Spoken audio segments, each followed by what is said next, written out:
Hi friends, how are you all? ఈరోజు వచ్చేసి అంతర్జాతీయ అక్షరాస్యత దినోత్సవం. దీని గురించి మాట్లాడుకుందాం ఒక 5 మాటల్లో. ఎందుకంటే రోజు మనం ఎన్నో చెత్తా చెదరం గురించి వీడియోస్ అనుకుంటా సోషల్ మీడియాలో చూస్తాం గానీ, మనకు అవసరం ఉన్న విషయాన్ని నేర్చుకోవడానికి సమయాన్ని కేటాయించలేకపోతున్నది ప్రస్తుతం ఉన్న యువత. ఎందుకంటే ఇలాంటివి తెలుసుకోవడం వల్ల రోజుకో కొత్త విషయాన్ని నేర్చుకోవాలని బాబాసాహెబ్ అంబేద్కర్ గారు ఎప్పుడో చెప్పారు. అలా నేర్చుకోవడం వల్ల మనకు జ్ఞానం వస్తుంది. బయట ప్రపంచంలో ఏం జరుగుతుందనేది తెలుస్తుంది. అంటే నువ్వు రోజుకో కొత్త విషయాన్ని తెలుసుకోవడం వల్ల నువ్వు అలా ఒక సంవత్సరంలోనే నువ్వు ఒక జ్ఞానవంతుడిగా ఎదిగిపోతావు. అంటే నీకు తెలియని తెలుసుకోవాలని ఆసక్తి పుడుతుంది.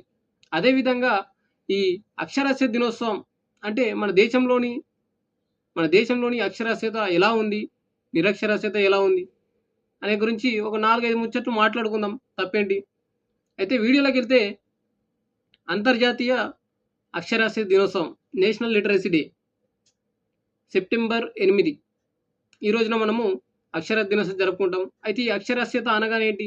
మనం సాంప్రదాయంగా భాషను ఉపయోగించేందుకు రాయటం గానీ, చదవటం గానీ, మాట్లాడడం గానీ అనే 4 ఇవి వినడం గానీ, ఇలాంటి విషయాలు ప్రాథమిక అంశాలు తెలుసుకోవడాన్నే అక్షరాస్యత అంటాం. అంటే ఒక మనిషి చదువుకున్న విద్యావంతుడంటే అతడికి రాయడం గానీ, చదవడం గానీ, వినటం గానీ, మాట్లాడడం ఇలా ఒక భాషలు ఇలా మాట్లాడడమే అక్షరాస్యత. అంటే విద్యావంతుడని చెప్తాం మనం.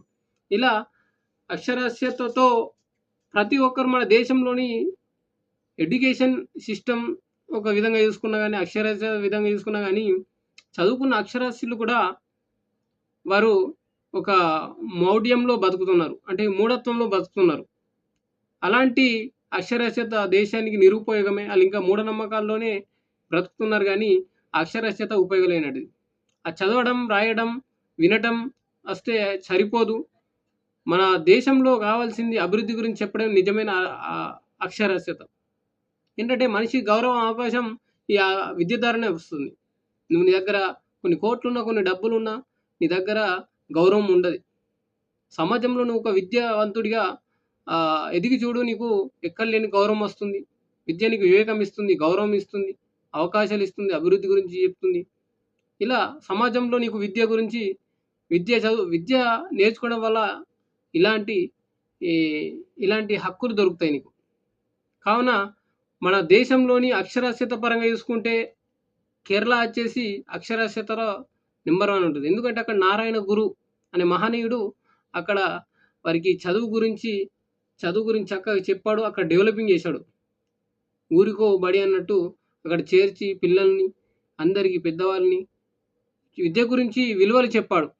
విద్య చదువుకోవడం వల్ల. అందుకే అక్కడ కేరళ రాష్ట్రంలోని అక్షరాస్యత అనేది ఎక్కువగా ఉంది.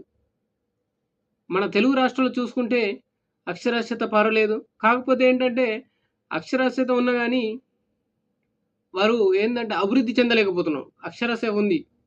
ఎన్ని డిగ్రీలు చేసినా, ఎన్ని పీహెచ్‌డీలు చేసినా గానీ మన దేశంలో ఒక చిన్న జాబ్ గురించి అప్లై చేయడానికి కూడా ప్యూన్ జాబ్‌కి అప్లై చేయడానికి కూడా సిద్ధంగా ఉన్నాం. ఎందుకంటే అలాంటి ఈ స్థితి ఏర్పడ్డది మన దేశంలో. ఒక అక్షరాస్యత విద్య అనడం ఒక చదువుకోవడం, రాయడం, వినడం, మాట్లాడడం గాకుండా విద్య అనేది మనిషికి గౌరవం, అవకాశాలు, అభివృద్ధి ఇలాంటివి మనము అక్షరాస్యత గురించి తెలుసుకోవాలి. అప్పుడే దానికి నిజమైన వాల్యూ ఉంటుంది. బాబాసాహెబ్ అంబేద్కర్ గారు చెప్పినట్టుగా మన యొక్క పాత అలవాట్లను, పాత ఆలోచనలను, ఆచారాలను, సాంప్రదాయాలను ప్రశ్నిస్తూ ఉండాలి. అంటే ఎందుకోసం వచ్చింది? ఎందుకోసం చేయాలి? ఇవి ఎలా వచ్చాయి అనేది మన మెదడులో ఎప్పుడు ఈ ప్రశ్నలు వేస్తూనే ఉండాలి. అంటే రోజుకో కొత్త విషయం నేర్చుకునే ఉండాలని బాబాసాహెబ్ అంబేద్కర్ చెప్తారు. ఇలా అడగటాన్ని విద్యా వ్యవస్థ ప్రోత్సహించాలని కూడా చెప్తాడు. బాబాసాహెబ్ అంబేద్కర్ గారు ఎప్పుడు చదువుపై ఆసక్తి చూపేవాడు.